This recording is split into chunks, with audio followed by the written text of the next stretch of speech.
I'm not trying to leave nobody out, but I can only speak on what I know. And what I know is the smell of family recipes from grills and ghetto parks. Uncles testing the boyfriends of nieces as Cool in the Gang blares in the background. I'm talking black families. Where the only thing heavier than your grandma is the food she about to cook. Where after church becomes a smorgasbord of sleeping, we got holidays down packed in black families. Some of the only times of the year where cousins from separate hoods all gather and voyage in the direction of that auntie who ribs be slamming, or that uncle who owns a restaurant. Bottom line, our gatherings consist of catching up with people we know from old pictures, studying the lines in their smiles and how they weren't there last year. We got jokers, hard lives, characters, church ushers, and NBA hopefuls who are one ACL tear away from moving us all out the ghetto.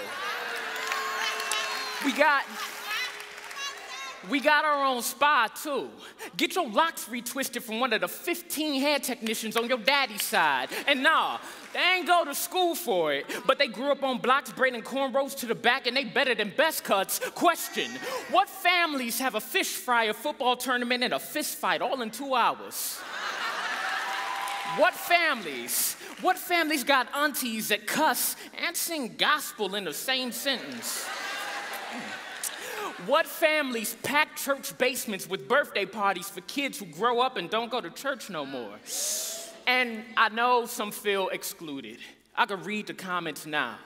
I grew up in a strong Irish household, and everything that brother mentioned rang true to us as well. Dope. But I could only speak. I'm serious, it's dope, y'all. But yo, I could only speak on what I know. And what I know is Kool-Aid, hot ribs, deviled eggs, yams, sugar diabetes, hypertension, uncles checking blood sugar at the table only to find levels more bipolar than cousins who just got out the joint, attitudes from nieces who miss fathers they never met, cousins who got woke off YouTube but still can't count tutu. Our paradoxes are weighty. But you know, it's not all good in black families either. Sons bear the weight of their daddy's drinking problem. Daughters work after 10th grade class to keep lights on for mothers who blew rent. Secrets swell our lips up till we can only talk in scream matches. We become some of the only families that could look a cousin in the face and say, boy, you let your grandmother die. Saw her sick with stress from you and drained her smile like you did her bank account.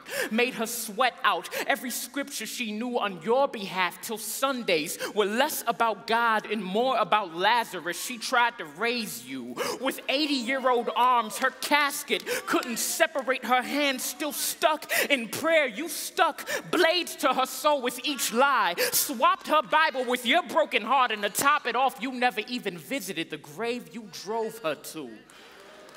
The mistakes in our families run deep, where lines are drawn because families find fault. These fault lines trimmer divides, gossip, secrets, lies, splits. We all know secrets that shrivel up black bodies worse than cancer does. The only difference is we're used to seeing each other skinny in that way. And no electric slide can slide past the fact that we need to talk. No cookout can settle the pain in my stomach, and I don't want to push past things anymore.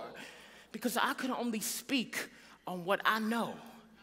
And what I know is that we can't continue to pray to a God that we don't allow to change us.